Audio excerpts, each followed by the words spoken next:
Anything, Steve?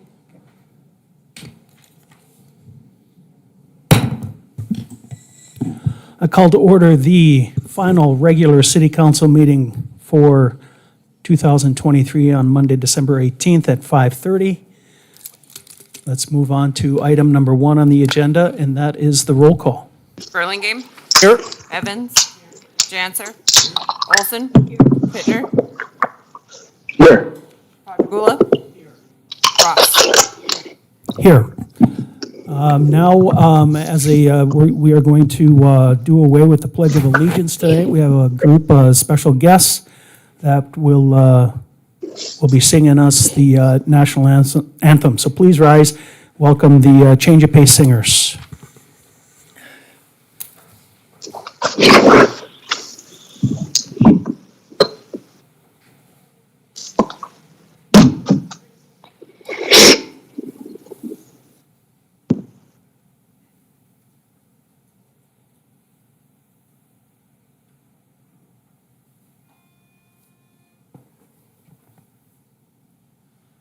Oh, say, can you see by the dawn's early light what so proudly we hailed at the twilight's last gleaming, whose broad stripes and bright stars through the perilous fight o'er the ramparts we watched were so gallantly streaming.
And they will be back after a bit to entertain us here at a recess coming up.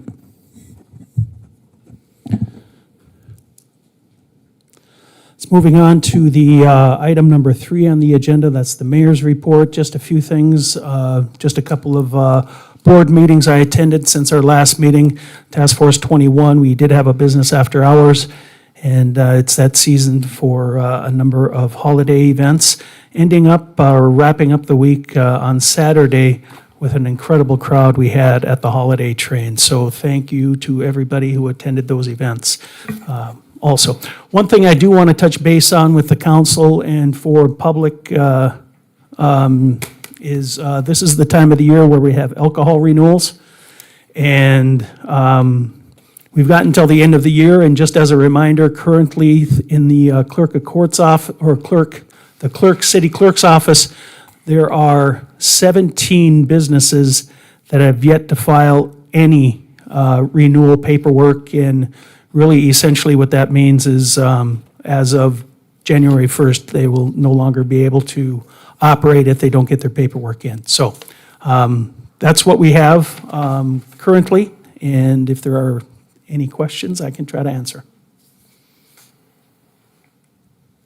If not, we will move on to item number, I've got a proclamation, my bad. If we want to bring them in.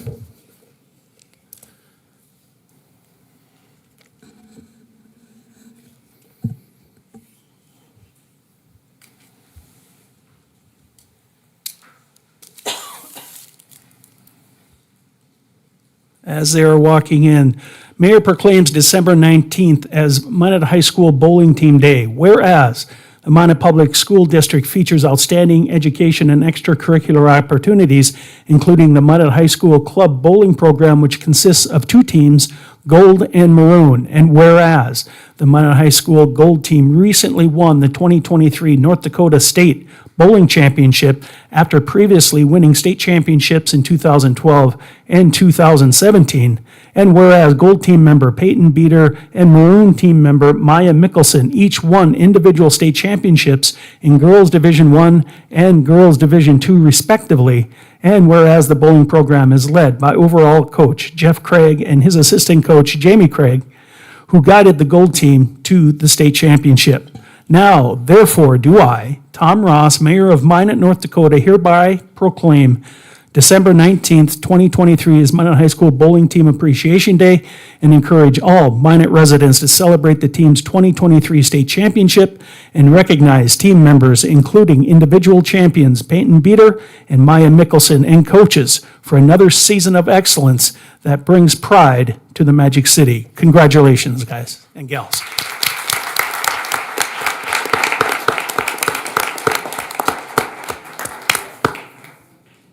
I think Anna might be down there taking a picture for you.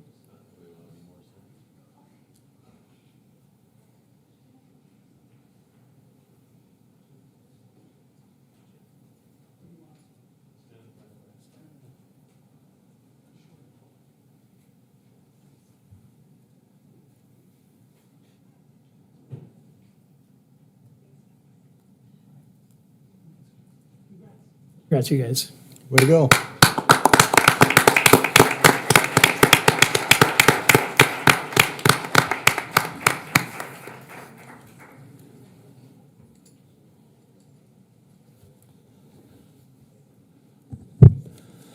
Now let's move on to item number 4, the city manager's report. Good evening, Mr. Mayor and Council. Before I open up for any questions with regards to the memo that I provided as part of the packet, I did want to do a brief introduction. Mr. Tom Joyce, our new Assistant City Manager, is here today. I wanted to have him stand up and so you can see and know who he is.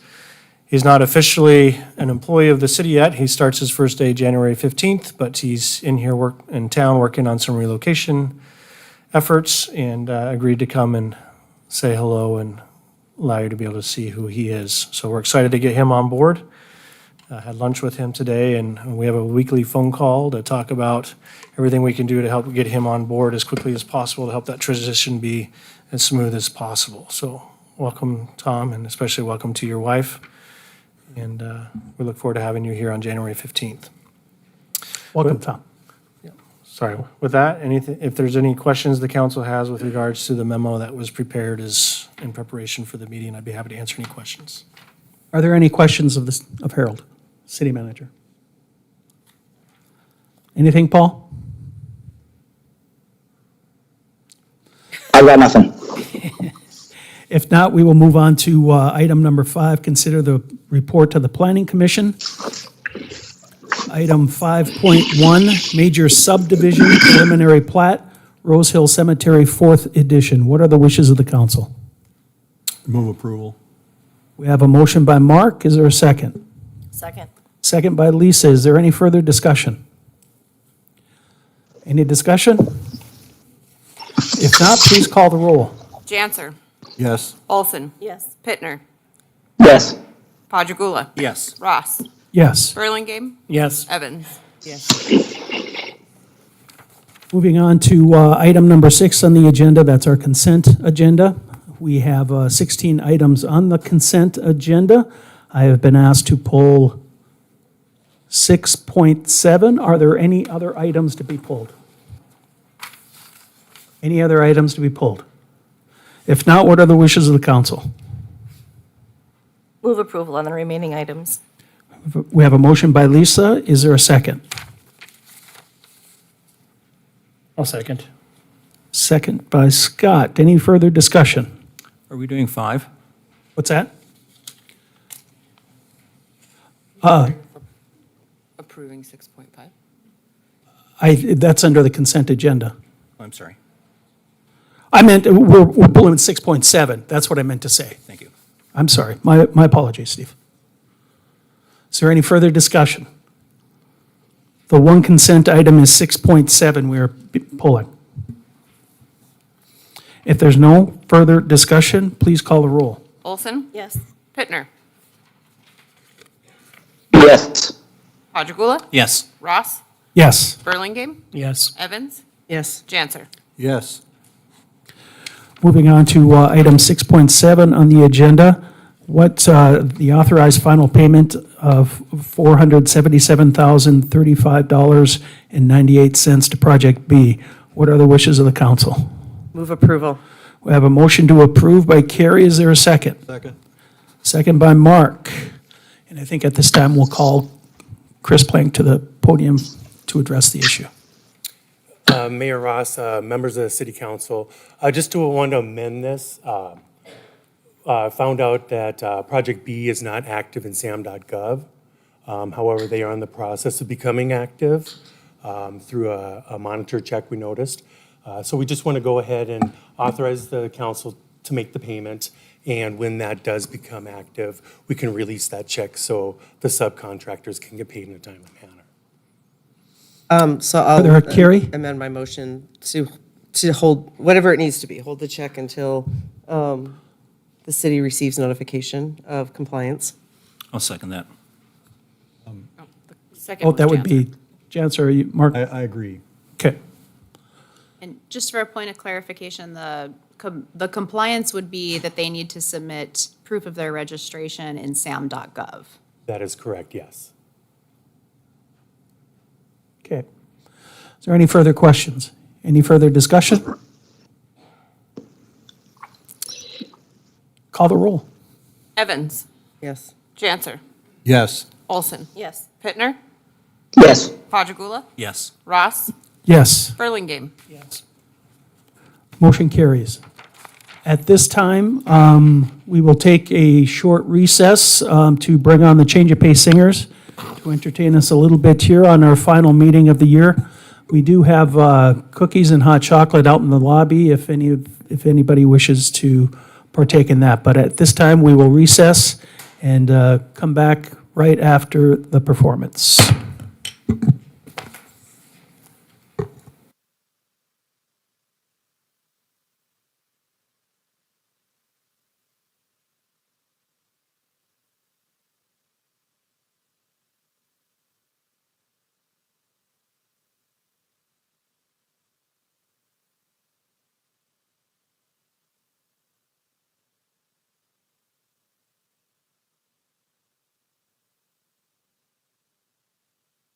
So Mike's. Okay.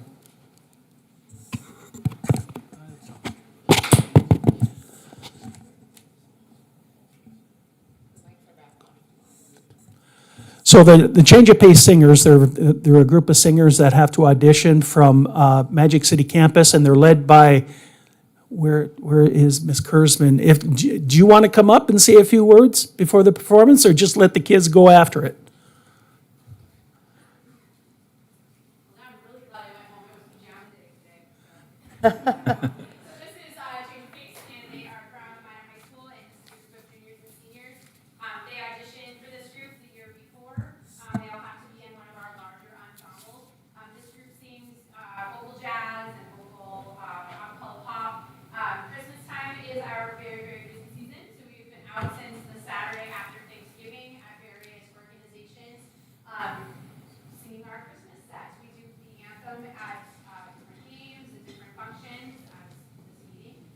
So we have a lot of fun. It's been very busy, and we got asked back in, I believe, October if we would come and do this meeting. So it's been on our calendar, and we've been very excited. So thank you for the invitation, and we have just a few Christmas songs we hope we can entertain you.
perfect example on why we need the arts in Minot, in my opinion.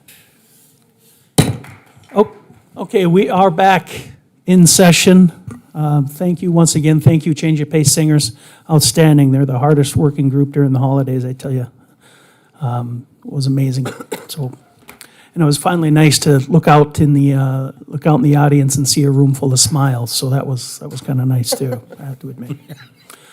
Moving on to item number 8 on the agenda, and that's our action items. Item 8.1, a public hearing for the annexation of Lot 1 of dawn to dusk to the city of Minot. Now is an opportunity for those who wish to speak in favor of or against the annexation of Lot 1 of dawn to dusk to the city of Minot. Now is your opportunity to step forward and speak.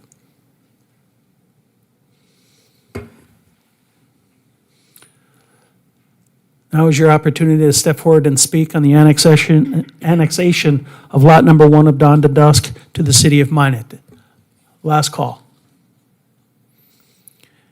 I see no one approaching the dais. Is there, what are the wishes of the council? Mr. Mayor, Yes, Mark. I move we close the public hearing and approve the item as recommended. We have a motion. Is there a second? Second. We have a second by Lisa. Any further discussion? Any further? If not, please call the roll. Janser, Yes. Olson, Yes. Pittner, Yes. Jagula, Yes. Ross, Yes. Burlingame, Yes. Evans. Yes. Motion passes. Moving on to item 8.2 on the agenda. That's a stipulated settlement for the spot liquor license violations. At this time, I'd like to make a motion to decline the staff recommendation and move this item to a special hearing on Friday at 1 p.m. And second your motion. We have a motion and a second. Is there any further discussion? Mr. Mayor? Carrie? Can you share some of the reasoning you have behind that? Yeah, information has come in front of us that I think we need to have a full council hearing on it to help make a further decision on ordinance violations pertaining to this liquor license. So I want to be able to give it more time. Okay. So we have an opportunity to fully discuss. And Steph, if you want anything to back up. And so we do have a conflict counsel on the line for this. Katie Schmidt with Onstead Twitchell is available for questions regarding this matter via Teams. We also have Ms. Hofferth here available representing the applicant. I do have one question in regards to setting it up for a hearing. So underneath our ordinances, it does state that we are to give notice and an opportunity of a hearing before the city council if we're going to be moving forward with any action under section 5.2 of city's ordinances. Now, that is a notice that there could be stipulation to waive the 5-day notice period if that's something that's agreeable to the applicant in this matter, and they'd be willing to set it up for an actual hearing on Friday at 1 p.m. So, Katie, if you have anything to mention about that, or Ms. Hoffer, I don't know if your client is willing to waive that particular component of this or not, and have it set for a meeting or a special city council meeting and a hearing on this matter at 1 p.m. on Friday. Okay, thank you, Council. We would waive that, waive the right of notice, 5 days' notice for the hearing to be held on Friday at 1 p.m.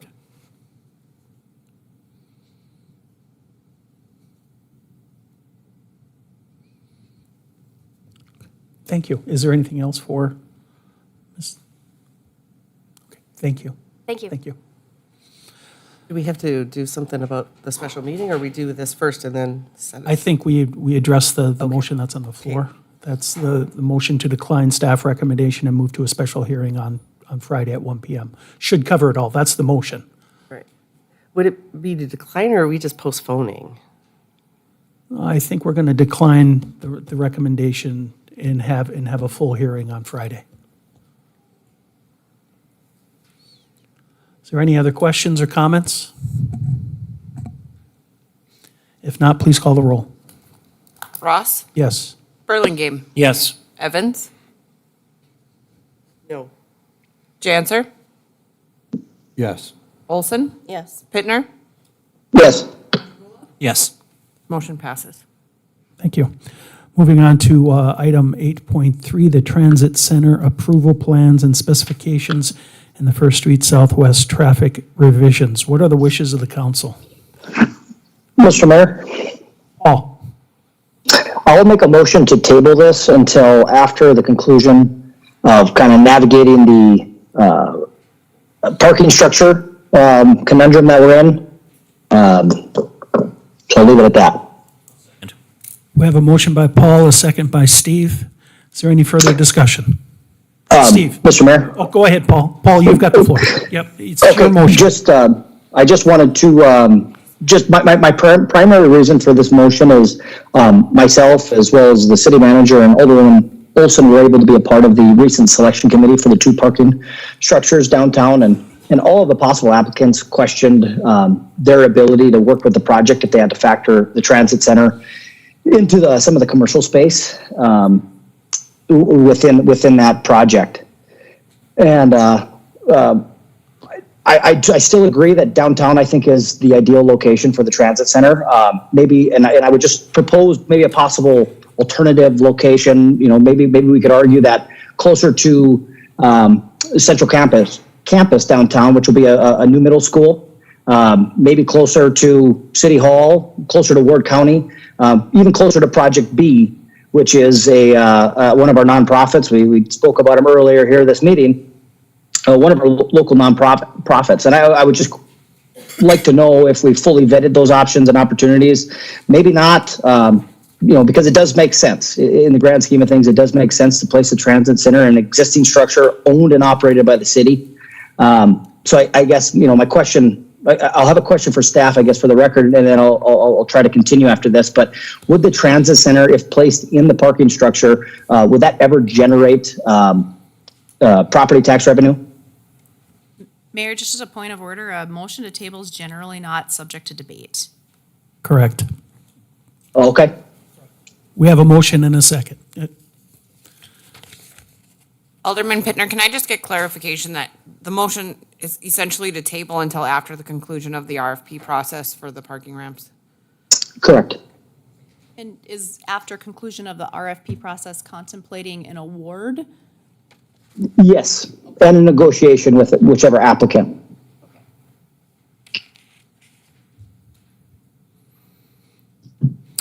Okay. Call the roll. Pittner?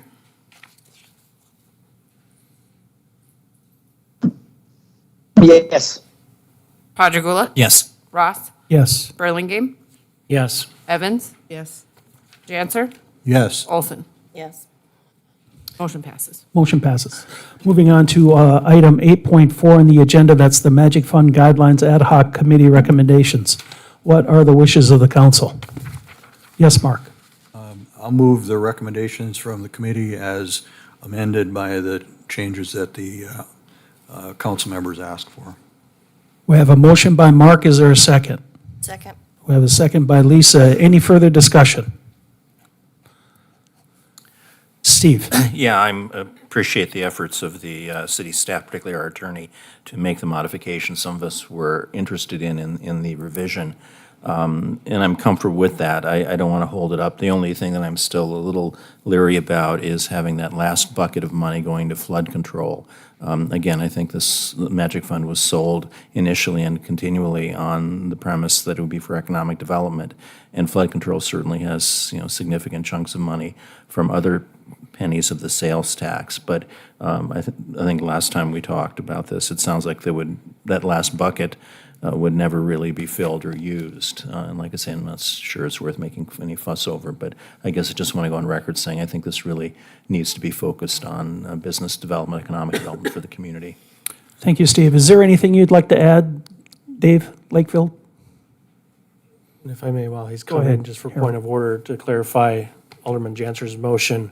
So by making the motion to accept the amendments as prepared in the memo by staff, given the questions and concerns of the council at the last meeting, that would include removing the flood control bucket, if I'm correct, if that's in the language.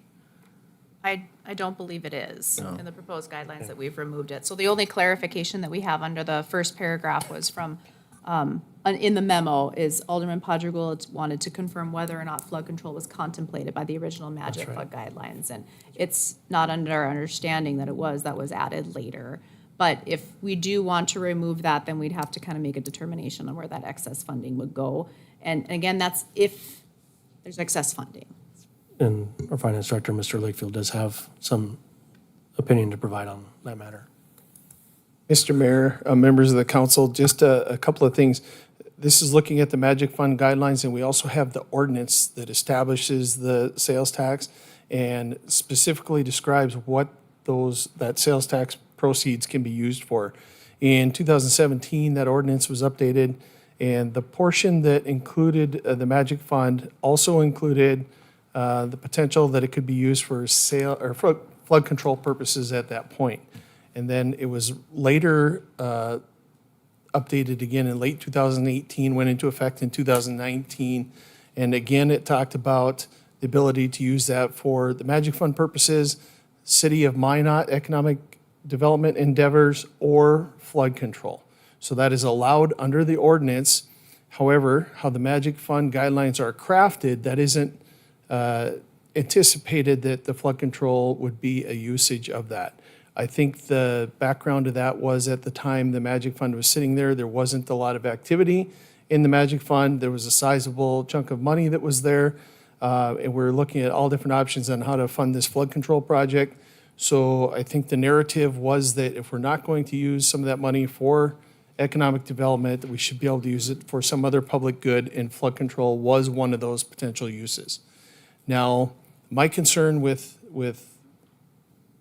making adjustments to this, it's contemplated in the ordinance that establishes the sales tax that flood control is one of the allowable uses for that portion of the sales tax.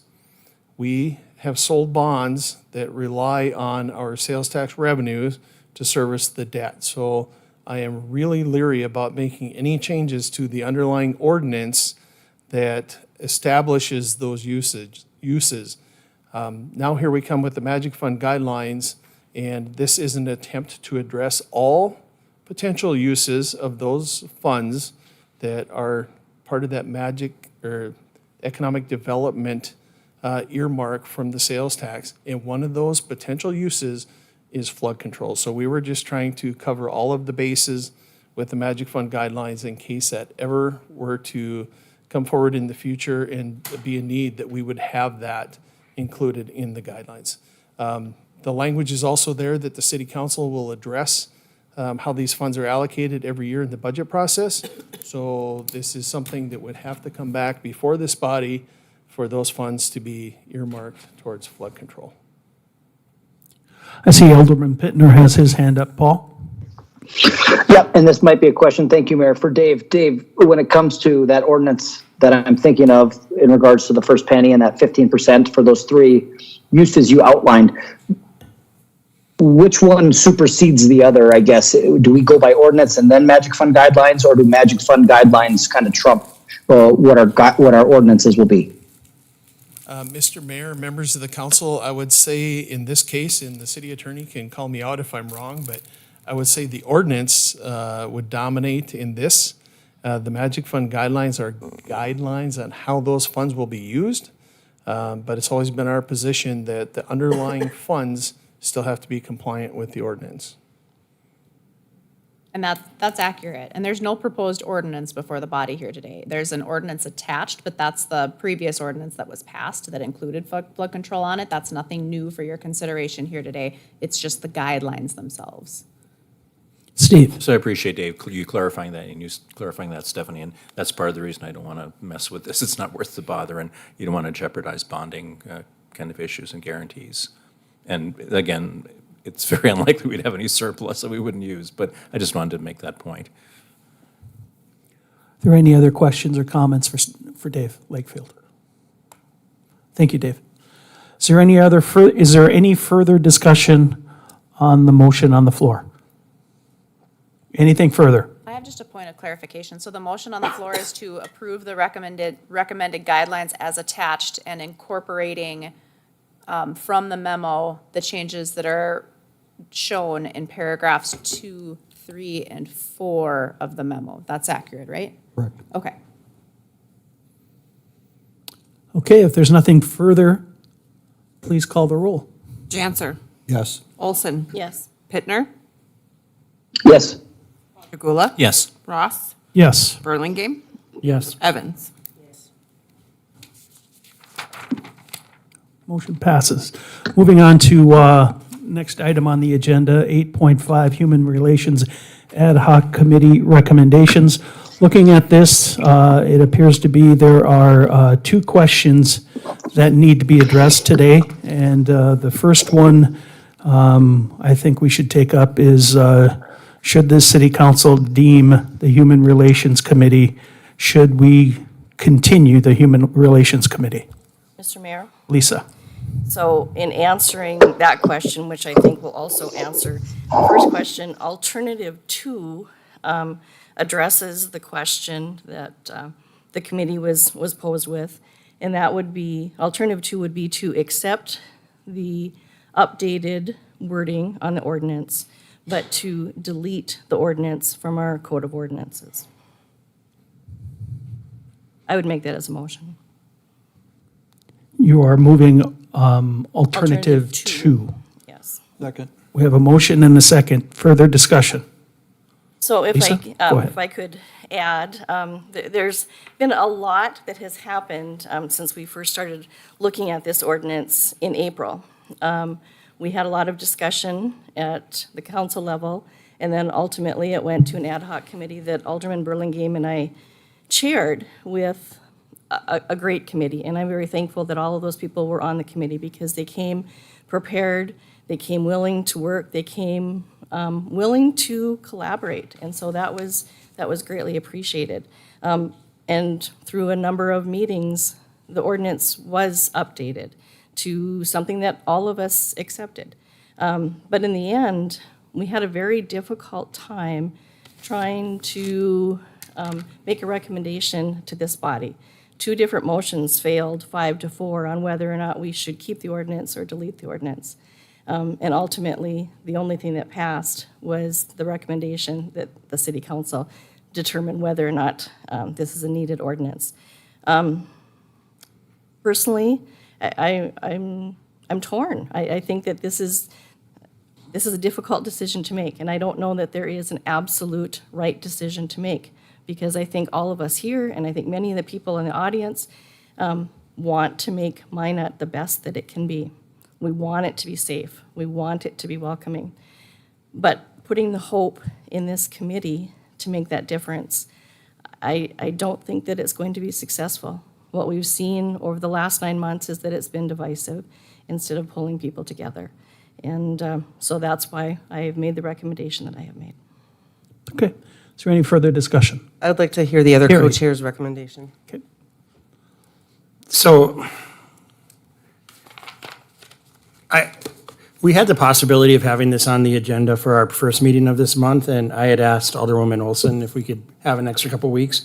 And to be very blunt with you, it was because I needed a little bit more time to think about this, and because I have voted for the Human Relations Commission, our committee, at every opportunity, because I believe that in order for Minot to be the best community it can be, we have to be a welcoming community to everyone. And I believe that, as I've said before in front of this body, that as a,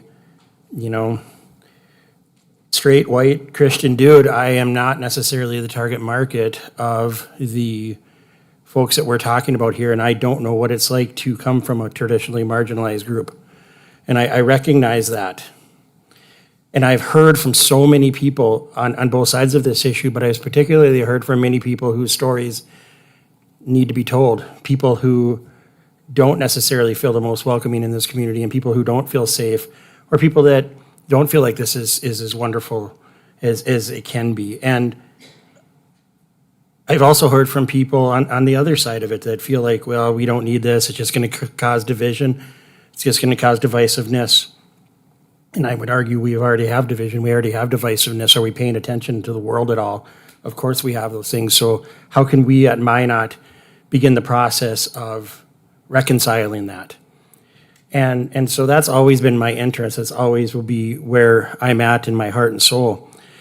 And after we went through this, and it was a difficult thing, and there was a lot of work, and I appreciate the work that was done, and I appreciate the time that went into this, we came down to a proposal that I question how effective it can actually be in moving the ball forward.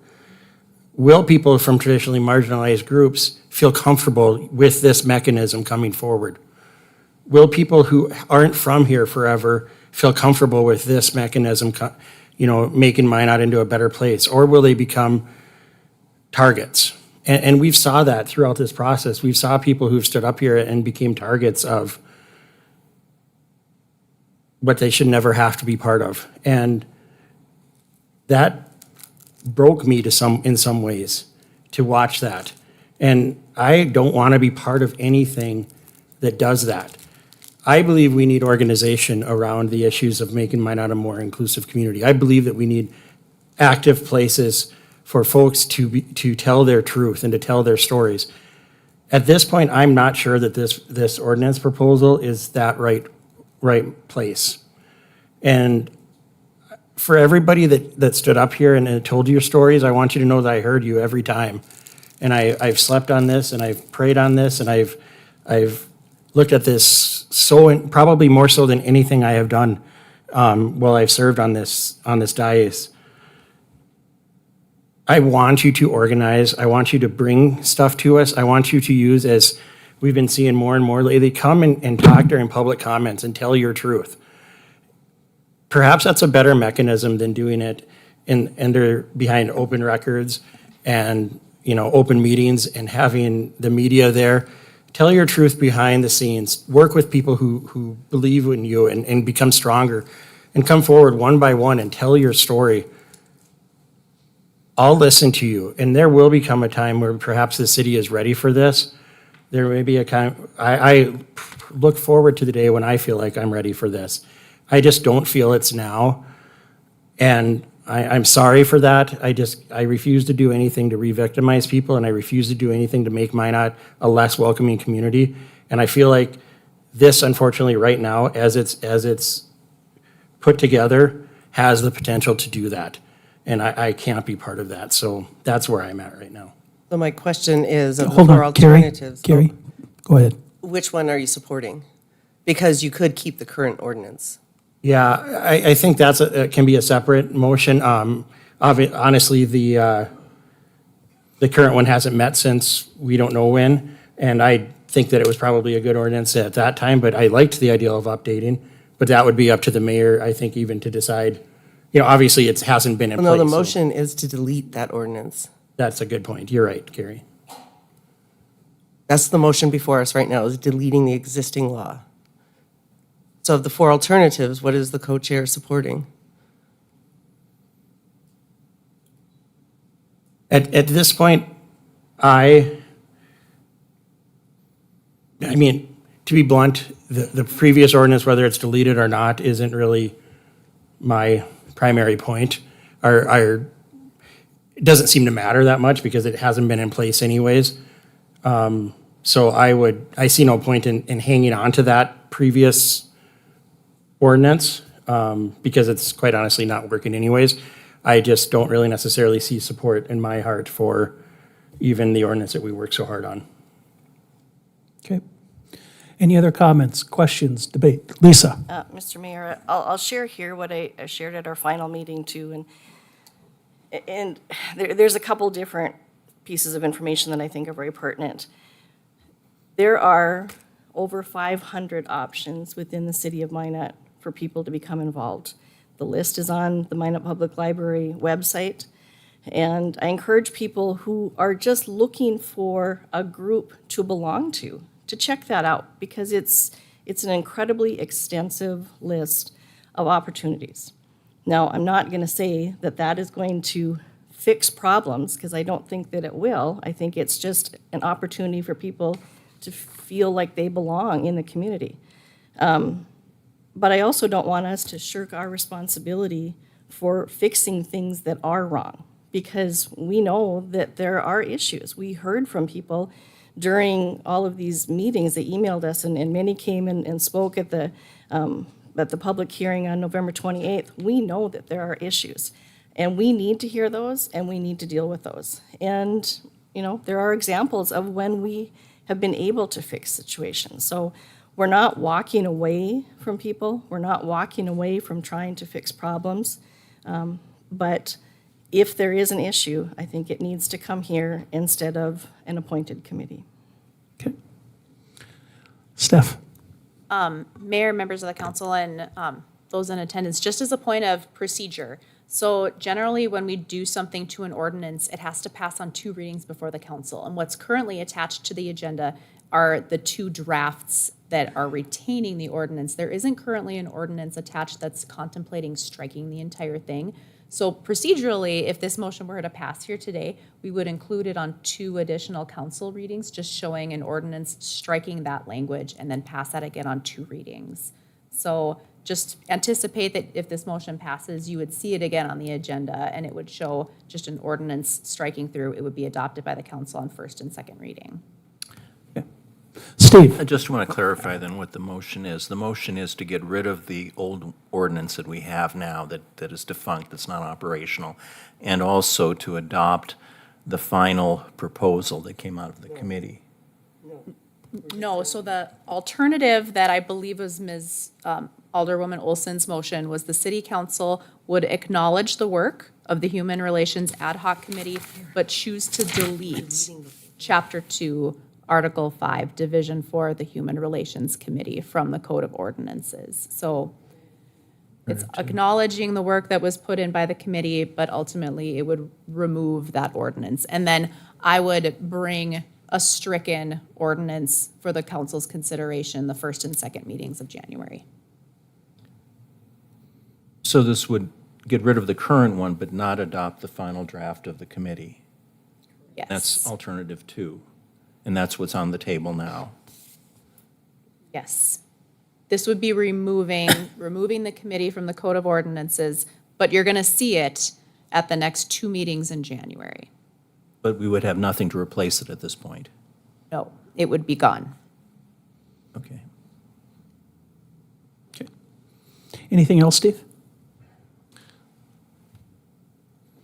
Well, I guess, yes, I wanted to kind of find the right time to kind of speak my piece on this, and this isn't the right time to speak the whole piece, but I think part of the piece is that I think we do need some alternative here. I think given what I've heard from people, I'm not comfortable with just sweeping this under the rug and pretending that everything is peachy keen. Would a committee, or with us more frequently dealing with these issues as a council, make a huge difference? I'm not sure, but I think we have to try. I feel I have to try.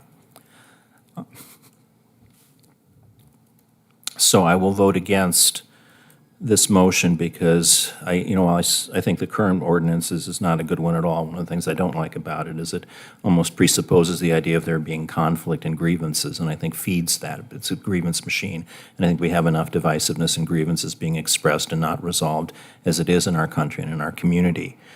So I would vote to get rid of it, but I think there really needs to be an alternative coming forth based on everything I've heard, and I've also given this considerable thought. So at this point, I would vote against this, and if it fails, then I would propose alternative number, was it 3, I guess, would be the final version that your committee came up with, Lisa? I believe alternative 1.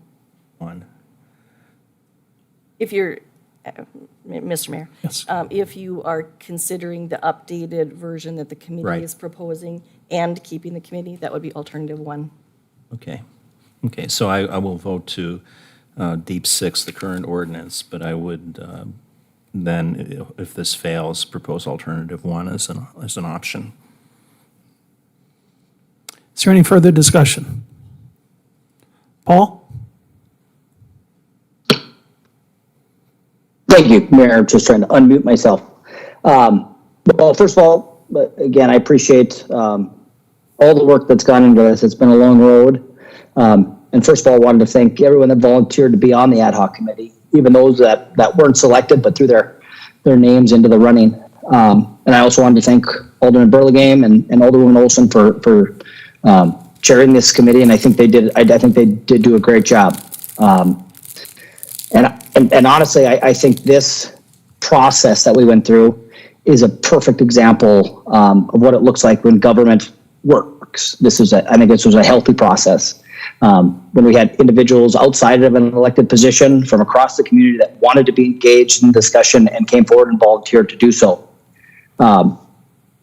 I think the work done by this committee has been very honestly inspirational and a testament to all the great people from across the community. They didn't always see eye to eye throughout this process, but they came together to have a constructive debate versus a destructive debate, which I felt is what we were having at times back in the spring and into the summer when this was before us earlier this year. And in all honesty, I haven't been able to attend any of these meetings in person, but I've been able to watch these, either in real time or after the fact. And in the case of the last meeting, I was able to watch it in real time or till about the 2-hour, 30-minute mark, just prior to the round of 3 different motions that were made, and I was pulled away by dad duties.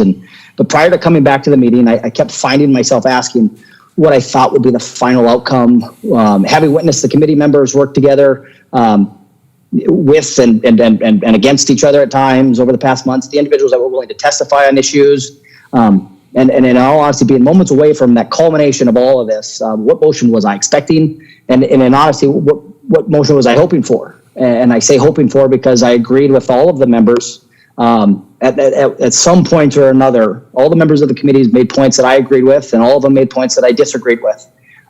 So it was very polarizing in that sense. Being being able to return to the meeting sometime after putting my roommates to bed, I came to the conclusion to where I believe this ordinance and the work performed by this committee deserves to be recognized. It's something to be proud of and showcased, in my opinion, as an example of people working together to move us forward on an issue. And did everyone get what they wanted? Absolutely not. As one individual testified, life's not fair. And as one of the committee members even testified and stated, this is not going to change the way people think or act.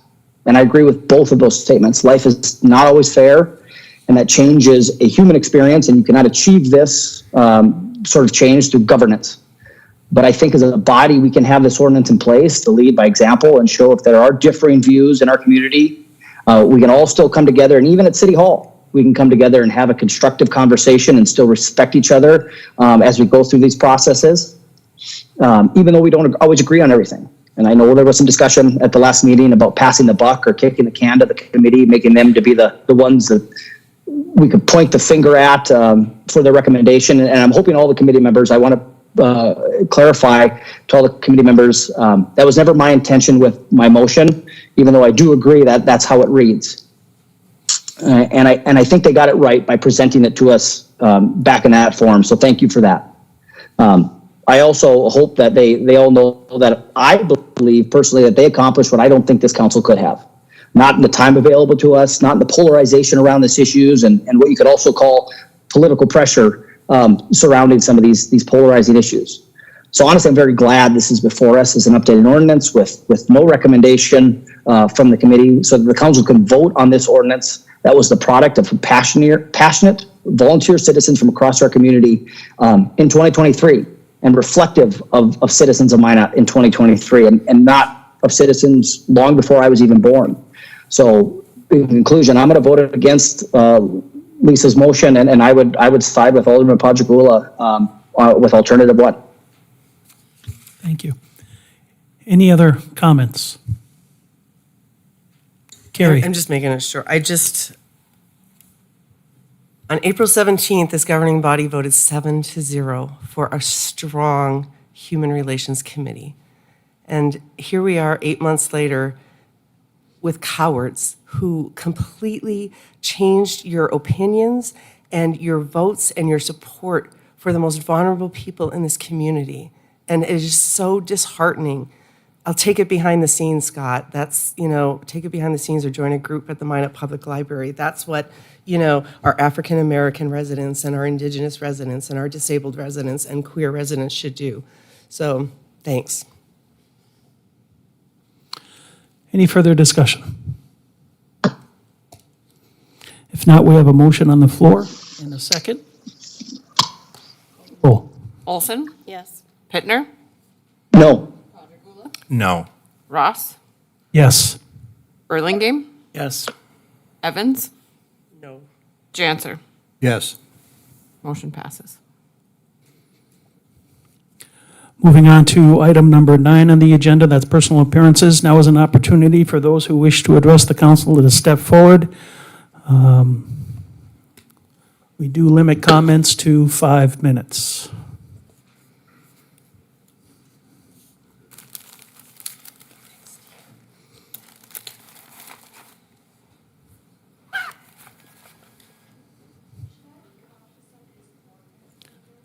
I can't hear. There's a cord that's coming out the bottom, should be caught.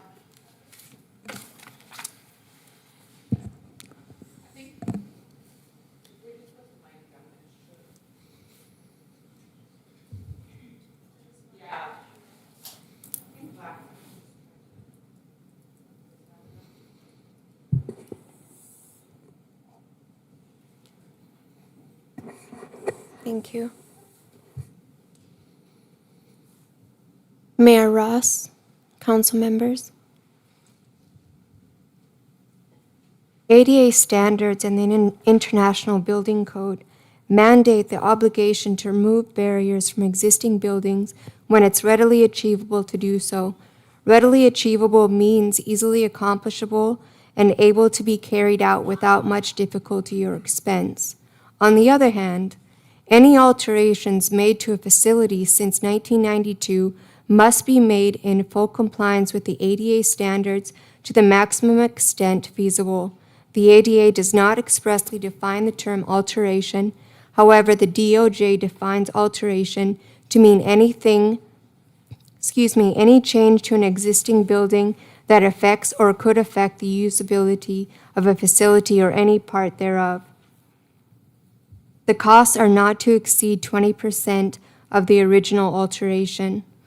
Alderwoman Olson, this is not an if, it is what businesses want. The ADA states that the individuals with disabilities may not be denied the full and equal enjoyment of the goods, services, facilities, privileges, advantages, or accommodations that the business provides. In other words, whatever type of good or service a business provides to its customers or clients.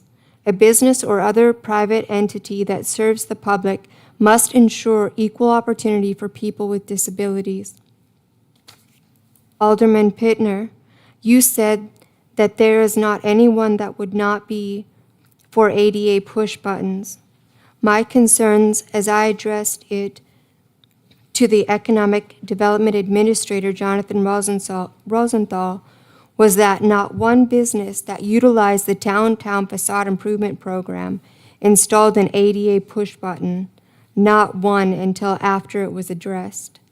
September 7, 2023, Jonathan Rosenthal stated, "I am sorry that you had to bring this to my attention.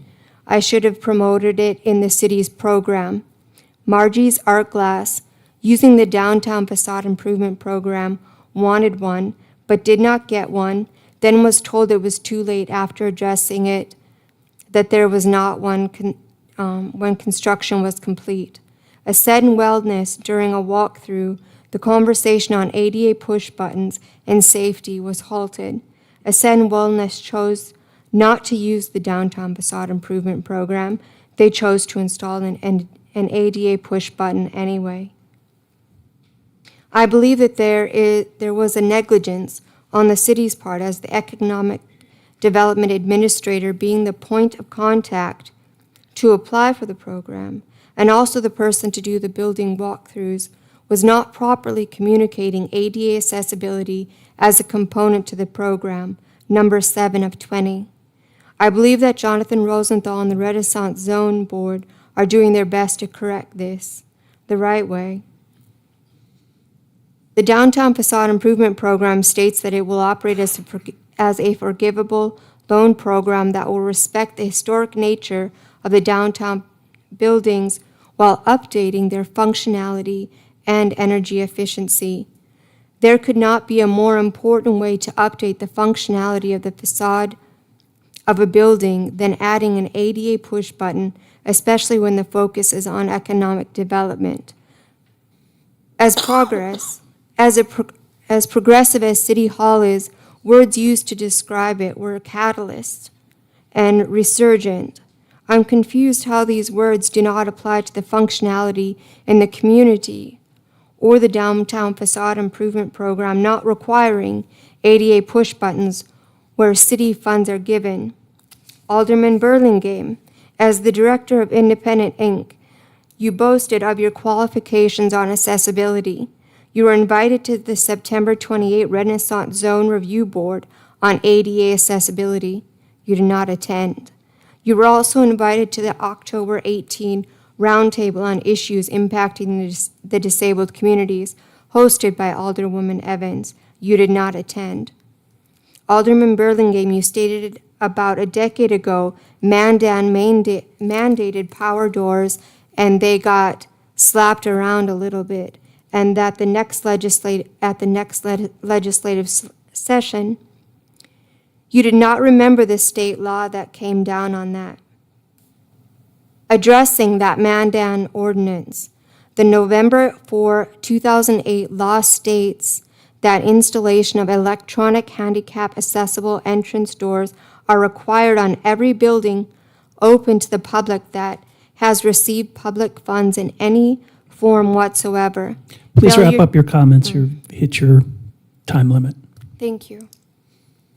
Failure to do so may result in denial of public funding and declare it an emergency. After 4 months, March 2009, it was approved, clarifying appropriate business. In July 2020, commissioners passed on an ordinance that push button was not required unless businesses receive more than $5,000 from the city. The concern was that when receiving city funds, only push buttons may be covered. In a little over a decade, over 50,000 push buttons were installed. Thank you.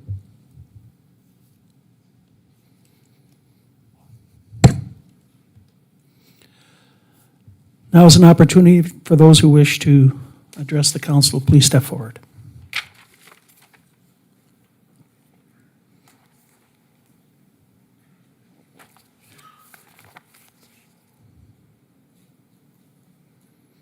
Thank you, Mr. Mayor. I had a much longer speech ready for any discussion that we might have around the HRC committee. I just wanted to reiterate a couple things around that after the process. Number one, our co-chairs did a wonderful job. They did. They held an orderly process. They took us through a process that really wasn't fun, but it was orderly and effective. And I appreciate that very much. As Alderman Pittner put it, it was a process that we can be proud of to do what we were asked to do. And I think we did most of what we were asked to do. You know, with the exception of providing the actual recommendation, I think we got there. And so, you know, as you continue your deliberations and finalize those, you know, I want to thank you for your thoughtful approach to it and for supporting the community in doing that. The one thing that I do want to say, though, related to the entire process is that I think that the outcome that I hope you'll end up with now as you finalize this reflects what some of the points that we were trying to make during the process, which is that looking to government and looking to appointed committees like this to solve these types of problems just isn't fruitful and doesn't solve the problem. What ends up happening is that people look to these, and when they fail, there's nowhere else to go. It's your last resort. And these committees and government solutions to these are used as crutches for people to not actually deal with the things in the community. And so I would hope that you finalize this and that we move forward with each of us taking responsibility for making the city great, for doing the things that we've always done naturally. You know, one of the things I did write in my remarks that I planned to give tonight was, I remember going through the flood, especially the days prior to the flood, when we were going door to door. We were lucky enough to live on the hill, and so we were able to go door to door and help people move stuff out. It didn't matter who they were. In fact, most of the time we didn't even know who they were. There'd be 50 people in a house. I didn't know who lived there, but we would help them carry stuff out. We would help them do what needed to be done to get through what we were facing. And I think that that's what this community is at its heart. And I want people to look at that as an example of what we can do when we're not reliant on government or some appointed committee to tell us how to behave. And I think if the more often that we do that, the better off we're going to be as a society. The other thing that I'll just mention briefly, because this is coming at the end during personal appearances, is with the Magic Fund guidelines that you guys move forward with tonight, something I'd ask that you watch for, and this has been pointed out by, I know, a few people in your emails, hopefully, but what we've got now with the way that the guidelines read is we've got members of the committee that can be now a party to an actual application. And the thing that gets scary to me is not so much those, because those are going to be in front of everybody. Their names will be attached. There'll be all kinds of visibility to that. What I'm more concerned about is the idea that members of the committee could vote no on other proposals that would not see the light of day at the council. And so one of the things I would ask you to watch out for, I believe those maybe come through the consent agenda. You might still see them if they were denied applications. Watch those, just as a matter of course, to make sure it's not something that should be pulled and discussed. Because what we don't want is we don't want members, and again, I'm talking 15 years in the future when we've got completely different people. I'm not zeroing in on any one person. But they would have the opportunity to vote no on an opposing application when they knew theirs was coming in a couple months. And that gets concerning to me if there's not visibility on that. So something to watch for as those come through. Thank you. Thank you. Now is an opportunity for those who wish to address the council.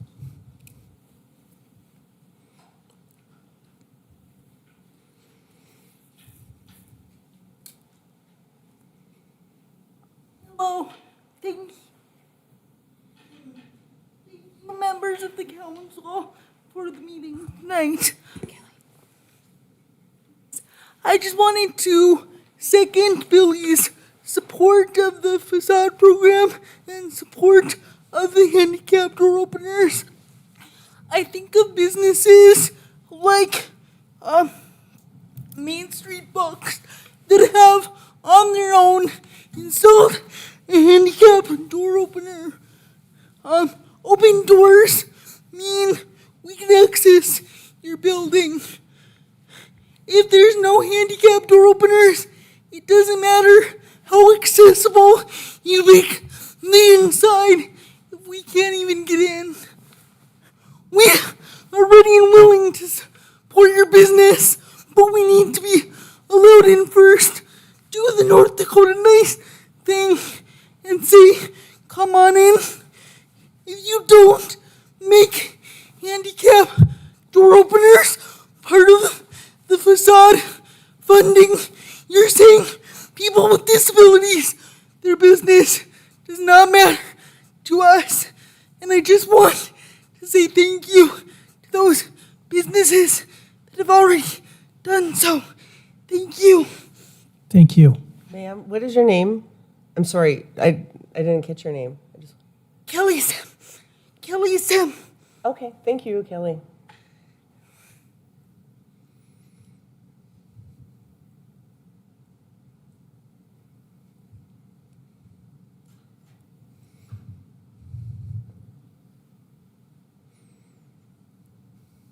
Thank you, Kelly. Good evening, Mayor Ross, Minot City Council, and Minot residents here. Thank you for your service to the city. As someone who was on this committee, I would like to offer some of my reflections. I joined the Minot Human Relations Committee looking forward to the opportunity to share what I've learned in other settings about the importance of and benefits that come from building a diverse community. And I wanted to work with others interested in developing a better, safer, happier Minot. I hoped and thought that I'd have the opportunity to do things like share ideas about how to recruit a more diverse and talented workforce to Minot. Encourage this city to consider the diversity of the existing workforce, evaluate its own recruitment and hiring practices for unconscious biases, and explore untapped talent pools. I hoped we could develop community outreach programs on topics that might include non-discrimination and civil rights, how to interrupt racist and sexist behaviors, understanding microaggressions, disability awareness, and more. I hoped we could partner with members of our community who are not currently represented well in city and state leadership and hear their ideas and challenges. And I hoped we could talk about the difference between saying, all are welcome to join our community, and how can we make this community your community too? This kind of work to me represents the promise of America. It's the opportunity to build a nation where everyone can bring their best ideas, their traditions, their culture, their various bodies and colors, their languages, skills, music, and art, and everything that makes them unique, and then use, celebrate, explore, and even revere these differences. It's doing the work of building a great nation at a very local level. So I was hugely disappointed and frustrated to learn that the mayor and the city council appointed folks to the committee who are actually actively hostile to the entire thing, even going so far as to try to kill the committee at every turn, claiming that attempts to be inclusive are actually discriminatory. And then we were asked not to do the work, or even really talk about it, but to engage in a fairly tedious and tightly controlled ordinance rewrite exercise. Still, we did this work for you. During this time, some of the members of the committee and the public who testified claimed that there's no need for this committee, as one, there are no problems here with discrimination or being welcoming. And two, everyone in Minot is super nice already. And then I watched some of these same folks turn to the queer people during the meetings and condemn them to hell, and announce they would be happy if they left town. This without even knowing them, refusing to acknowledge their humanity or feelings. And now we hear that our disabled citizens have needs and, in fact, ADA guaranteed rights that aren't being addressed. At the end of the day, Minot and this council needs to decide what kind of future it wants. Is the vision one of growth? I'd like to see this as a community asking everyone, how can we make this city your city? Or will the Minot State and Air Force slogans, be seen, be heard, and only the best come north, ring hollow as the city maintains an all are welcome status quo that really means you're welcome to join our club as long as you follow the rules of our club and act just like us? Potential slogans for this Minot might be, we don't want anyone different here. Shut up and stay out of the way. If you aren't a WASP, don't come north. Or maybe Barbie and Ken's only. If it's the first vision, Minot will grow and thrive, and I dare say be more fun. If the latter, no one but Barbie and Ken will want to live here, and the young folks will go elsewhere. 2 of our 3 kids have already left, and that's too bad for Minot, because they're cool kids. I do hope that eventually the city is able to articulate a vision that says to everyone, new and old, this is your city. Thank you. Thank you.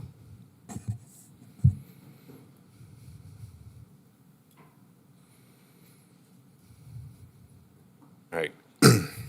Greetings, City Council members and Honorable Mayor. My name is Jasad Stewart. I'm a resident here in Minot. I'm not going to disclose my address. Since last time I spoke on this issue, people on the opposite end threatened me, calling me a Nazi, and that I deserve what Nazis deserve, which it got deleted on the City Council's Facebook page, so whatever. I'm fine So there's some discrimination from the other side towards me, but I'm not going to cry a river over it. Thank you. I don't think you were cowardly tonight, those of you who did the majority vote. To counter what Evan said, I think it would have been cowardly to have ordinances in our city that would actually penalize people like myself and other members in our community who would choose not to bear false witness, that is, lie about their neighbors' identities. And so I had, depending on how the chips fell tonight, let's say we did have ordinances that incorporated some of that language. I was going to ask which of you would interpose for members in your community, say, example Grazia, a male, biological male, pretended to be or identified as a woman and wanted to use female locker rooms with other women, female restrooms, etc. And some of the business owners weren't comfortable with that. And yet those business owners could have gotten charged with discrimination charges if the ordinances went down this path that it seemed to be going. Would you have interposed for us? But you don't have to answer that question publicly here, since kind of your vote is an answer in itself on how things went tonight. So I think in a prophetic sense, we are now going on a path, a better path here of good reason. And as the carol, what was said in the carol tonight, for Jesus Christ our Savior was born upon this day to save poor souls from Satan's power, which long time have gone astray. I think we were going astray in this moral issue, but by God's grace, I'm very thankful for the decision and where it's going now. And so, with that being said, one other thing I would mention, since love got mentioned so much, I do love my neighbors who are on the opposite side of this issue. However, I would ask even the council members who would want to vote with going with this committee, how would it, and ordinance changes, how would it be loving to penalize members in our community who are loving their neighbor enough not to bear false witness about their gender identities? How would that be lawful? But again, you don't have to answer that since how the vote went tonight. So, thank you. Thank you.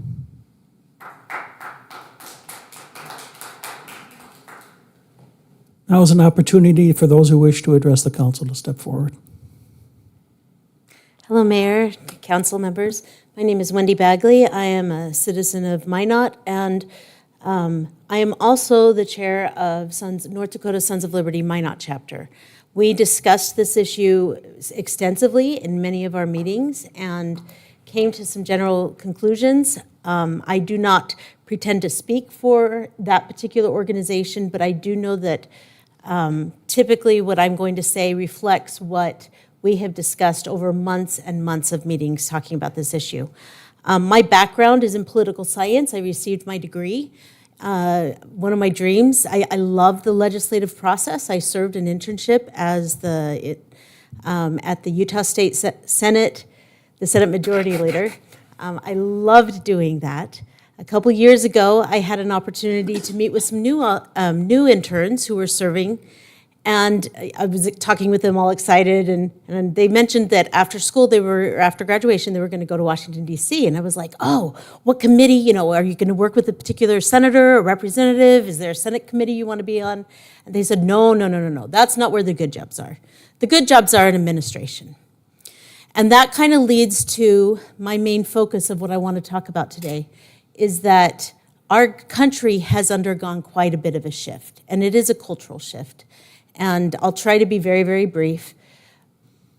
I don't think there's a single person in this room that would want to say, I don't want people who are disabled not to be able to get into doors. I think that's so many of us here in Minot are caring and loving already. I think the main issue is who is going to pay for it. Unfortunately, that's where so many things get decided. Government is force. It is like a fire. Fire controlled, like steam engines, like lasers, like car engines, it can do amazing things, but uncontrolled, it can destroy. And government power, checked by multiple different checks and balances and divisions between federalism and states, all the different things we learned about in our civics courses, is designed or was designed at the beginning of this country to keep the power in the people, to allow government strong enough to do good work, but to provide safeguards so that it would not destroy the liberties of the people. However, there has been a shift over years. And I won't go into all the details, of course, but the basic shift that I see is this. The fact is that we have more regulation at both the federal and the state, and I would even say at the county and city levels, more rules passed by administrative bodies than by the legislative bodies. So much so that there is very difficult chance for the average layperson to be able to keep on top of it. And so what we see happening is instead of a bottom-up type sort of situation, we're becoming more, and it literally, there's a political theory about the bureaucratization of government, where decisions are very specialized, experts are brought in, and where things are very regulated and controlled from a top-down version. And this brings me to a couple conclusions, and I'm skipping quite a bit, is that basically the principles or my conclusions are this. It is far too easy to spend somebody else's money. And I know you on the council know that. When you have the numbers coming in and they're in the millions, it is easy to let grow. We have seen our debt at the federal level increase dramatically. That's starting to trickle down to state levels and to local levels. Once a government steps in to solve a problem, then very often the incentive, and this has been mentioned before, the incentive to work towards that problem is taken away. Nonprofit and private entities find it very difficult to compete with the power of a government entity that seems to have kind of bottomless pockets. And so quite often, usually what happens is the nonprofit side fades away. And then the people are left, when the government coffers dry up in a tough year, recession or whatever, then the people are kind of screwed. And then once a program is put in motion, the inertia and the political forces make it very difficult to stop that program. Please wrap up your comments. Okay. And finally, the government who chooses to try to solve everything also has the power to take away everything. I truly believe that your vote as the city council today to get rid of the Human Relations Committee is not saying we don't care about people. I think you're saying we do care about people, we want to go about it in the right way. And I applaud you for making the right choice. Thank you.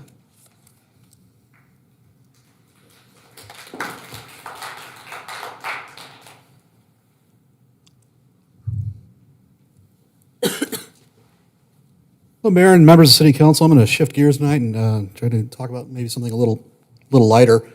My name is Aaron Moss. Tonight I speak on behalf of the North Dakota Fraternal Order of Police. I'm the State Lodge Sergeant at Arms, and just wanted to give you an update on our Cops and Kids program statewide and how the Minot community is fitting into that this year. So Wednesday will be our last Cops and Kids shopping event in the state. It'll be wrapping up in Valley City. And 439 kids across the state, 8 different lodges were hosted at these different events all throughout the state, large communities, small communities, and communities in between. And I'm pleased to report that Lodge 7 here in Minot hosted 122 kids from that event, which was on the 10th here in Minot at the Walmart Supercenter. Said another way, that's more than 1 in 4 kids that participated in North Dakota this year were from the Minot community or the surrounding communities that Lodge 7 represents. And I would just like to say that it was a tremendous cross-section of the communities that we as peace officers represent and protect, as well as the donors that made this possible, businesses or service organizations, clubs, and as well as private donors absolutely made this possible, without which it couldn't have happened. And just as a state board member, as well as a past president of Lodge 7, I just wanted to express our gratitude to the members of this community and the surrounding communities, and just hope to see it happen again next year. And with that, I'll stand for any questions. Thank you, Aaron. Thank you, Mayor.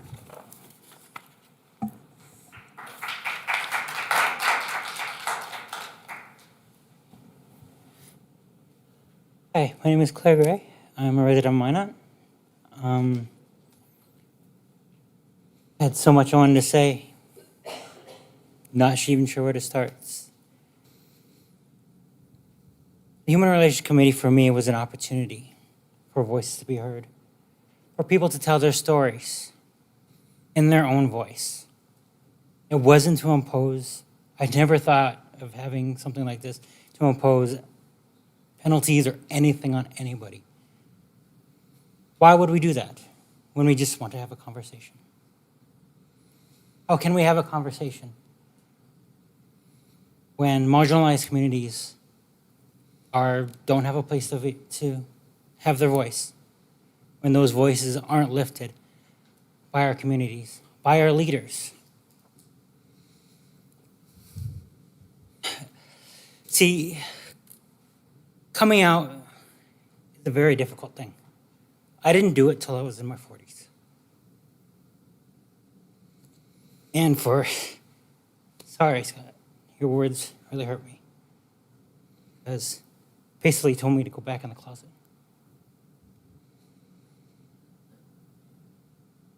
For my age group, 65% have attempted suicide. This is because people have told us they don't want us to live. They don't want us to be part of the community. People don't come up to the city council because of daily death threats. Our leaders in our communities don't come here anymore because of death threats. We had the infamous city council meeting about the flag. That meeting has circled the globe. A young trans girl in England was murdered not too long ago. That city council meeting showed up, talking, putting things together with that. Are we gonna have a child die in our town? Sorry, I'm really emotional. My words aren't coming out right, but seriously. Who do we go to? And then, another thing I was thinking about, who do we go to? Who's going to help us? Yes, we have a lot of groups. Which ones can we trust? Salvation Army? We can't. They have a long-standing tradition of kicking us out of their shelters, of making sure we have no place to go, not donating money, whatever. I know they have said that they have support and they have their one transgender place in the country. But it's hard to deny the thousands of voices that have come forth and said that they don't belong there. I am your neighbor.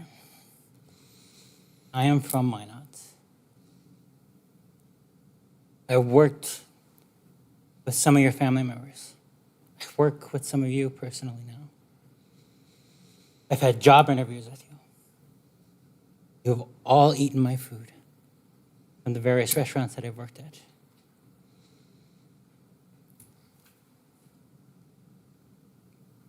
We need to make opportunities for those of us that don't have a voice. We need to make opportunities for those of us that don't understand, to find understanding in our differences. Thank you. Excuse me, please sit, please sit, please sit. You are not allowed of a point of order. Please sit or I'll have you removed. Please sit or I'll have you removed. Please sit or I'll have you removed. Please sit or I'll have you removed. Please. You are out of order. You are out of order.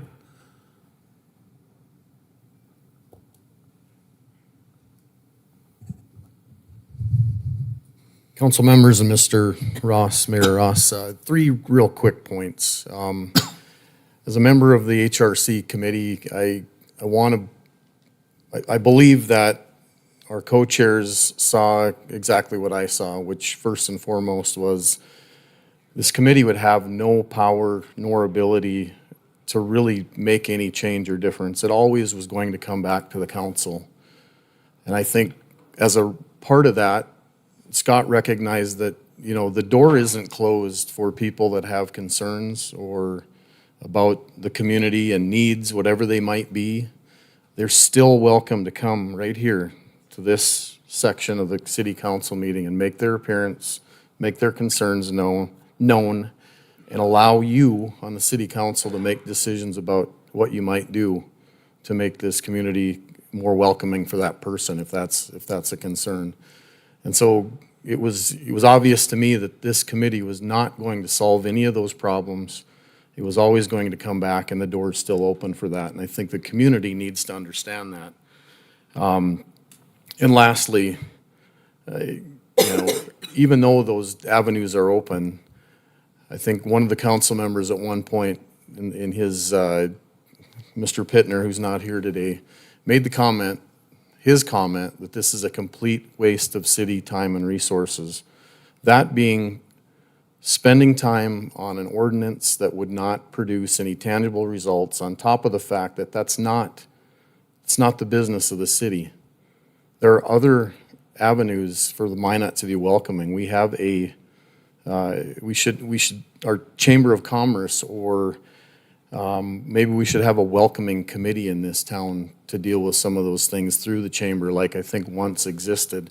But for you to be distracted in running this city, doing what we need you to do and what we elected you to do, is what I think we all felt that were opposed to this process, is that it's the wrong place. It doesn't belong here, and I'm glad to see that you recognize that as well, and there are other avenues to make sure Minot's welcoming. Thank you for your decision. Thank you.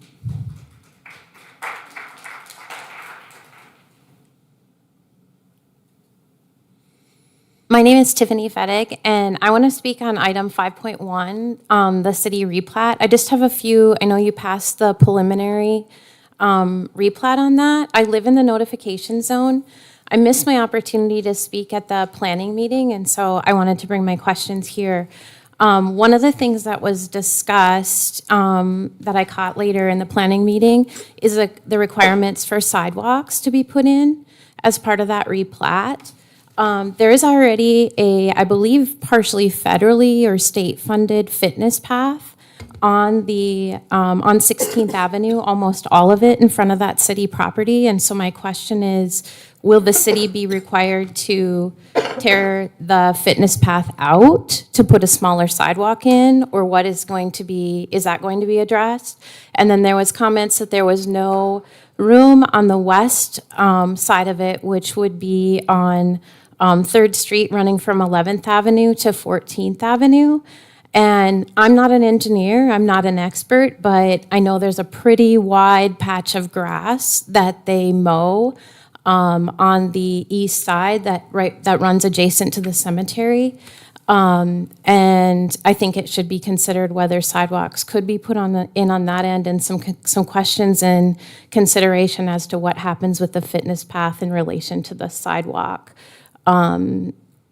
requirement, because there was no discussion directly related about that of the Planning Commission, other than the Planning Commission could propose something else, and they did not.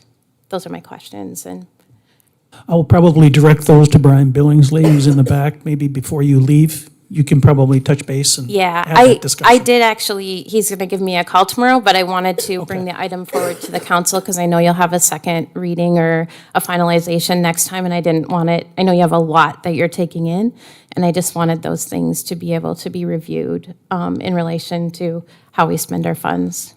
So, thank you. Now is your opportunity.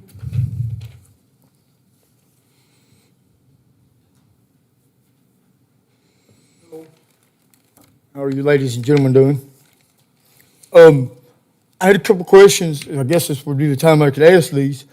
There's this opportunity that lies ahead of me that is very hard to even see imaginable, in a sense, to like step up here and to talk to you, Mayor, about something that's kind of, it's in a sense, like an urgent time. There's not a lot of time left for this. But I was wondering what a person needs to do to petition I guess it would have to go to the president, is there's an age limit 42 that a man can enlist in the Army National Guard, and they can get a waiver and stuff for me to go to the military. If we can get a judge to agree to sign off on the 3 years probation for the boot camp to serve my country. And it's going to be a very hard thing to do unless, that's what I'm coming here to find out my steps and what I need to do on that. Is I got about a month and a half less than that, February 6th, to do this. And I know it's not something that is probably unheard of, but I think in my heart it would be a blessing to show a lot of people in the nation, all around the world, that has had a crime to come up and be considered a felon, and it take away their rights from, serving their country. A lot of young men would have wished they could have went and served, but because they picked up a charge, they couldn't. It kind of like handcuffed them and changed their whole lives there. And so, I know, to me, there's no better rehab that a person could ask for. There's no better training I think anyone could ask for other than serving your country. And I sure wish I could go back time. I sure would have done something different on that part. But there is a slim opportunity that a blessing lies up there. And I don't know if it's possible that, Mayor, would there be a way that you could petition, talk to maybe our governor and talk, would it be something that could happen, I guess? You would. I think it's probably an issue better set for contacting members of our congressional delegation. Afterwards, maybe could we talk and we try to do something like that? Sure. If I need to do a petition, we could do an online petition. In a sense, this would have to be on a speed rush, in a sense. You know what I'm saying? But something like this could get laid, on the president's desk, because it could change many people's lives there. You know what I'm saying? And it does show people that there is, a chance, I guess, to how would I say it? To reprogram their minds and make them a successful person after years, and it may not be years of, it could be, because a lot of times it's the younger generation. You got a 19, 20-year-old or 18-year-old kid, he might pick up a charge and not be able to serve. I don't know about all that, as I didn't know there was waivers and stuff. But I'm going to move on from that. As there was a couple other questions. The Air Force Base out here, with me being a felon, I cannot get on that Air Force Base, correct? As far as any of you know? As far as I know. Well, there's a job that Lord bless me and help me get a job, is that's what I'm working at. Anyways, there is some jobs that there's online applicable for the base. Isn't there a company that works on the base that I would be able to work through from considering, you'd think I'd be able to see that base. I'm sorry, but my papa retired 21 years in the Air Force, and I would like to see a base. You know what I'm saying? I messed up and didn't make a decision years ago that I wish I could go back and do. But serving my country is something that I'm very proud of my country, you know what I'm saying? And I've not given it back or enough the town. I'm sorry about the person I've been in y'all's town. I ain't been nothing but a piece of shit with the capital letters. Excuse my French on that, sir. And I want to change my life And I'd give you anything in the world. I'm sorry it's at a short time to come and see you. And I've not had my mind in the best of situations to be, my time schedule way off.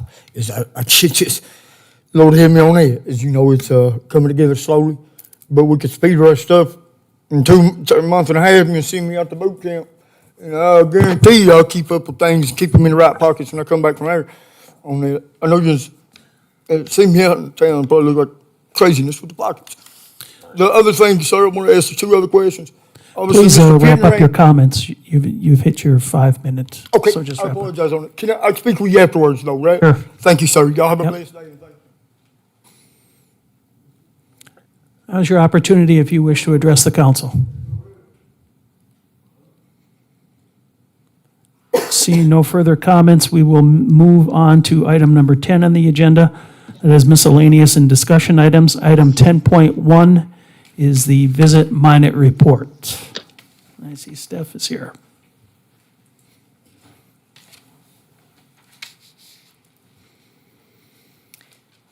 Good evening. I'm Stephanie Shanerock with Visit Minot, and I believe we sent our report over that should be coming up on the screen here in just a minute. To give everybody just a recap as to what I'm doing here tonight, essentially we're doing a recap of the Tourism Recovery and Resilience Program. This is a performance report. This report is a project that we proposed to the City Council well, basically 3 years ago. So this expires at the end of 2023. So tonight I will be reporting on 2023. It's part of our contract with the city to report at the end of the year on how everything performed. I'll be giving an overview of the entire program since the program has wrapped up. I do want to point out before I dive in that I'm only reporting per our contract on this project specifically. So I'm not giving a report on all that Visit Minot does in 2023. There's been questions about that in the past, so I just want to remind everybody that this is really specifically related to tourism recovery and resilience. And so you'll see on the next page an overview, thank you, an overview of the events in 2023 that were specifically funded, partially funded, I should say, by Tourism Recovery and Resilience. As a reminder, couple things in order to qualify. So and this was all what we agreed to 3 years ago, right? That in order to qualify for Tourism Recovery and Resilience funding, it has to be either a new event in the past 3 years or it had to have expanded by 30%. And you can see the tier of the events and the requirements in order to qualify for one of those tiers. And all events that received funding had to have met 2 of the criteria in each respective tier for that. So the one thing I do want to point out, so in 2023, it funded $47,500, and there was an economic impact of just over $6 million. Wow. There is one clerical error that was correct on the report that we had submitted after the event, but this looks like just a grammatical or a typing error. It's on the Cal Ripken 9U. This is a Tier 2 event, not a Tier 1 event. That will be corrected and sent over immediately tomorrow morning. I apologize for that error. So that essentially is a nutshell of 2023. We know that, and if we can go to the next slide, in 2021 and 2022, there was some funding built in to help create the capacity to learn some of the things that we needed to learn. And so then that's why you see a significant difference in the amount from 2021, 2022, and 2023. You can also see that there was a difference, meaning dollars that were allocated that were unspent each year, and the total of the remaining budget is just under $95,000, again, for the 3-year project. The amount of money that was budgeted, or the amount of money that we were contracted for, was $477,000. When we committed to this 3 years ago, we said, okay, City of Minot, Visit Minot will commit to a $10 million economic impact for Tier 1 and Tier 2 events for $477,000. At the time, we felt confident. We did not need to include the third tier because we're like, you know what, we want to make sure that these are going, in order to get to the $10 million, we want to make sure that it is the biggest events that we could have possibly recruited or supported. So you can see the Tier 1 and Tier 2 economic impact was just under $12 million. And then all tiers, and again, this is for all 3 years, because I'm reporting now on the entire 3-year project, was $14 million. The thing that I really want to talk about, because when we talk about economic impact, the thing that isn't always clear if you don't work in it all the time, is that in tourism, we look at new money, right? There's good money, and that's the money coming in from outside to come here. Neutral money, that's the money those of us who live in the community spend here, and then bad money is the money that we live here and we spend it elsewhere. So tourism always goes after the new money, right? The money of people who don't live here, who come here, spend it, and go home. So, you know, when you look at economic impact numbers, there's a lot of numbers flying out there. I mean, this event is, or this, you know, you hear in the news that this can be this, a $50 million economic impact. And you really have to, rather than, you really kind of have to dive into what that is coming from. And so I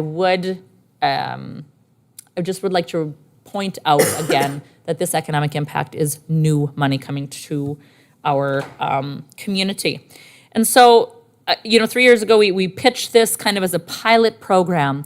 But I guess I use it as, because it was a pilot program, knowing that we needed to learn how to do it. We were going to make some mistakes, what we did right, what we did wrong. And we certainly have learned those things. But what I will say is that while we call it a pilot program, we didn't believe at that time that it was a gamble. And I guess I can stand here today confidently telling you it wasn't a gamble, and I hope each of you believe, just like we do, that it was worth your investment of $477,000.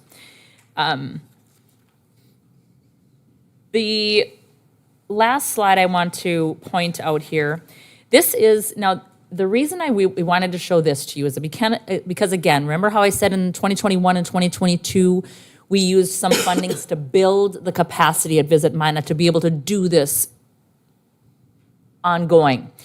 So what you see in front of you is the economic impact from other events. Now, this doesn't include conferences. It doesn't include North Dakota High School activity events.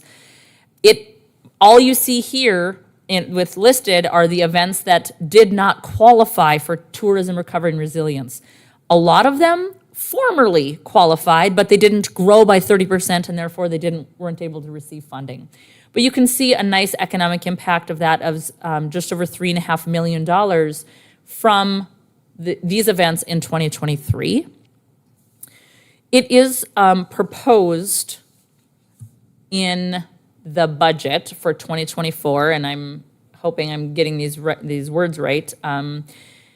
I'm sure Dave Lakefield will correct me if I'm messing this up, but it is proposed in the budget that Visit Minot receive the unspent funds. So what I'm talking about now is moving forward, what's next, right? So it is proposed that we would receive the unspent funds of just under $95,000 in 2024. A few weeks ago, when we met with the city manager, city attorney, and the finance director, Alderman Pittner and I met with them as well. We came to the conclusion that it would be best to redo the contract for Visit Minot. First of all, the contract for Visit Minot was written in the 90s, and it's like 92 or 93 or something like that.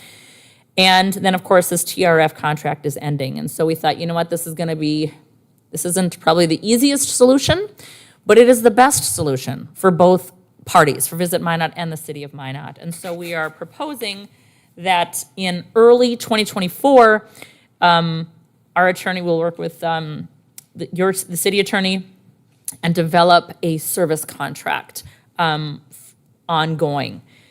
The last couple points I want to mention specifically, just as a reminder, and we'll be talking about this a whole lot more in 2024 when we're coming to paint the picture as to what we're looking to propose moving forward. So Visit Minot, shifted our focus 4 years ago, basically. It started in the past 4 years, and certainly when you look at the contract that was written 30 years ago, a lot has changed, and it was just time to update that. Traditionally, hotel tax is the number one source of funding for DMOs. DMOs is a CVB, Destination Marketing Organization. But, moving forward, it's like what worked 30 years ago, that traditional mindset isn't what's going to take us into the future.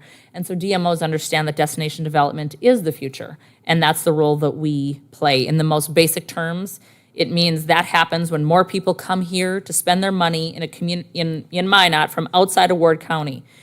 So we broadened that scope, and I'm proud to say that we have seen good success from broadening that scope. I know you've heard this number before from us, that 28% of credit card spend on the retail sector, so that's gas, grocery, hotel, restaurant, and retail, comes from outside of Ward County. So that means 28% of the credit card spend that you're receiving in sales tax dollars comes from the people outside of Ward County in our community, and that doesn't include Canadian spend either. That is the money we're going after. In the most basic way of viewing it, that's what we're doing, is going after what are the different segments of people that will come into our county, spend money, and then go back home. We use that for sports, tourism, leisure, travel, and meetings and conventions. Those are the three funnels specifically we pursue. Clearly, there's different funnels within that. So that is my brief report on tourism recovery and resilience. Like I said, in 2024 early, we will be coming back with more of a full report on what Visit Minot does. But if you have any questions, I'd be happy to answer them. Any questions of Steph? Steve? Just a quick question. I was impressed by your honesty that you had made some mistakes and had learned some things. Just give us a brief overview of the kinds of things you would do differently in the future. Yes, we've already pivoted. Mayor Russ and Alderman Padragula. We've already pivoted, because this has been a 3-year program. So to give you an example of what we've learned, there's been a few lessons. Coming into this, the Visit Minot team, thought that we could, create this umbrella program and that we could appeal to different sporting events in the same way. And that was false and could not be further from the truth. And to speak to that, to give you an example of what I mean to that, we support different events, whether it's baseball, soccer, volleyball, the gymnastics, dance. They are all looking for something very different. In the example of Alderman Burlingame's event, pickleball, which wasn't funded by TRF, but Visit Minot did support that event. What he was looking for was something very different than what we do for instance, there's a big wrestling tournament coming up with Minot State here in the beginning of March. And we do polar opposite functions. In some cases we support, in some cases we say, hey, here's some sodas and some to make your people feel more welcomed. And in other cases, we are heavily involved with planning their event. And so I guess when we pitched this idea, I was thinking that, kind of be like, all right, for all the events, we're gonna do this and this and this, and here you go event, here you go sport tournament. Have at it, we'll help you when we can, and that is absolutely not the case. I don't think we do the same thing for 2 events. I mean, it really is very, very customized on what they need, because many of them are volunteer groups. They have volunteer parents, and so how we can support them looks very different, to answer your question. Does that answer it? Yes, it does. Thank you. Yes. Any other questions of Steph? Thank you, Stephanie. Thank you. Moving on to item number 11 on the agenda, liaison reports. Mr. Mayor? Yes, go ahead, Paul. Oh, just I have a couple of miscellaneous and discussion items that I wanted to touch on. Okay. Before we move on, first of all, I just want to respond real quick to one comment, Mr. Zablotny. I am here, just even though you can't see me, I'm here. But my comments in regards to being a waste of time and resources was not in regards to the ordinance. It was regards to the process that we were going through at the time, meeting after meeting after meeting after meeting, tabling the issue, kicking the can down the road. I think this was best taken out of the political spotlight and done. It was best handled by a committee, which I think they did a great job, and I thought we had a good product. Moving on to personal appearances from last meeting, we had a citizen come up with some concerns about Magic Fund guidelines, and I just wanted to touch on a couple of those things, and I'll read part of the address that came from the citizen. According to the Magic Fund guidelines, current and proposed, all uses of a Magic Fund must support one or more of the following: create new jobs, save existing jobs, expand the local tax base, increase capital investment, improve the economic climate of the region, enhance workforce solutions. I and the community of Minot deserve some answers on the spending of the Magic Fund. In the uses spelled out in the Magic Fund guidelines that I just read, how are you justifying using Magic Fund money for wayfinding signage? In those same guidelines, how can you justify using Magic Fund for the facade program? End quote. Just a point of clarification, and we touched on it earlier in the meeting with Dave Lakefield, and I'm very familiar with this this ordinance because I was actually the one who proposed it back in 2018. But section 28.5-108, dedication of the tax proceeds, item number 3, 15% shall be expended either 1, on permanent flood control projects, 2, for the creation of jobs, retaining and expanding commercial, industrial, agricultural, recreational, educational activities in the Minot area, with said expenditures to be governed by the applicable criteria imposed by the Magic Fund Committee and Minot City Council. 3, for Minot, our City of Minot economic development activities to be approved by the Minot City Council, or 4, any combination of 1, 2, and 3. So just point of clarification, wayfinding signage and facade improvement program actually are not Magic Fund dollars. Those are dollars that are collected through economic development sales tax and expended at the city council's discretion on what endeavors what we deem important in our community. So just wanted to touch base on those. All of the other issues within the concerns. I know Brecca Kramer was in the audience tonight. I'm not sure if she's still there, but I would encourage anybody that does have regards into some of the administration and what goes on behind the scenes, or with Surface Basin Planning Council and their allocation from economic development sales tax, reach out to those organizations and city staff again, or reach out to me. I'm happy to help find the answers for you, but just wanted to touch base on those. So thank you, Mr. Mayor. Anything in your liaison report, Paul? Nope, but you obviously heard the presentation from Steph with Visit Minot. Obviously, early in 2024, we'll be coming with a service agreement between Visit Minot and the city that will be before us to continue our partnership with that organization, working diligently on that.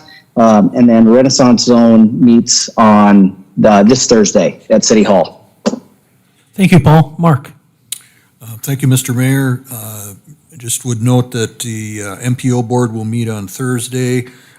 We've made a good deal of progress on the various many steps that we have to go through to set up the MPO organization. And the meeting on Thursday will be a follow-up on many of those items, as well as moving forward with the technical advisory committee that will be assisting the MPO. So looking forward to that. Thank you, Mark. Scott? None of my committees have met, but I will point out that one of the things that we had asked to create from Child Care Committee was that Startup Minot would highlight entrepreneurs who are child care providers, and we had our first one of those last Thursday morning, and I believe we have another one coming up in February. So we are kind of, creating listening space for entrepreneurs who are providing child care services. So that's all I have. Thank you, Scott. Lisa? I participated in the Surface Basin Planning Loan Review Committee meetings both on November 21st and this morning. And for those who are unfamiliar with that committee, it hears requests for gap financing, such as the Business Accelerator Fund, which is largely funded through the City of Minot, and makes recommendations for approval or denial. I participated in the final Human Relations Ad Hoc Committee, which we have discussed quite a bit this evening. And just to note, there was not a coward on the committee. I participated in the MPO meeting on November 30th, and Alderman Janser has told a few more details related to that. We did receive approval from Governor Burgum, so that was a good point. Alderman Pittner mentioned earlier that both he and I participated in the parking ramp RFP interviews, and the city manager referenced in his notes that we would hear more about that in January. And last but not least, I attended the Service Basin Planning Council Executive Board meeting and the full board meeting both this month. Thank you. Carrie? Steve? Yes, I attended the monthly meeting of the Commission on Aging and again was impressed by how many meals we deliver. That week, this was last Friday, they delivered 1,500 frozen meals to people in 6 counties. Typically getting 30 to 40 meals that they could put in their freezer, and if the weather was inclement, wouldn't have to go out. And if they live on a farmstead somewhere, that's their only contact and their only nutritious food if they're elderly and can't get into town. So I was very impressed by that. In Minot, in the city itself, the commission delivered about 1,000 meals. But what's striking to me is the extent to which we serve people in the surrounding area. It really is metropolitan and greater Minot, not just what happens in the city limits. So things continue to go well there. Unfortunately, there was an outbreak of COVID, and 5 staff members were out at the same time, so some services of in-person dining had to be curtailed. So I guess COVID has not totally left us yet. I also went to the monthly meeting of the Emergency Resource Council, and we had a very graphic presentation on what's called Stop the Bleeding, a program, a national program to teach people, particularly first responders, to deal with traumatic injuries and bleeding that comes from them. When I was younger, we used to emphasize in first aid training artificial respiration and then CPR. And now I think the focus has shifted more toward the risks of bleeding and how people can do very important things to stop that and save lives. It was about a half an hour didactic program, and I would encourage, if you have a chance to take something like that, to do it. It was done by the nursing staff at the New Trinity Hospital building. It was very, very educational. It gave me a lot of hope in terms of the skills people can learn to save lives. And I think that was about it. Oh, I did also go to the open house last month of the new dispatch center, the 911 center, and I was very, very impressed by the facilities and the kind of flexibility we're building into that. And you know, speaking as a psychologist, I think that's very challenging and stressful work being a dispatcher, and I think the new facilities will help mitigate some of that stress and give people a chance to unwind and really have first-class equipment to deal with the emergencies that the community faces. So I appreciate the invitation there. And again, a lot of people from out of town. I took a tour of the facility with 2 members. I think it was from the Douglas Fire Department. And they were just very impressed with what they were seeing and meeting the people that send them out on calls. So again, Minot may house and pay for a certain service, but the whole region benefits from it very clearly. So it was good to see again, and we stick together, all of us. That's it. Thank you. My liaison report was covered in the mayor's report, and since this is the last regular meeting before Christmas, I don't want to wish the council members, everybody in Minot, city staff, wish you a very safe and Merry Christmas and a Happy New Year. So enjoy. At that, I'll entertain a motion to adjourn. We have a motion and a second. All in favor, say aye. Aye. Merry Christmas. We are adjourned.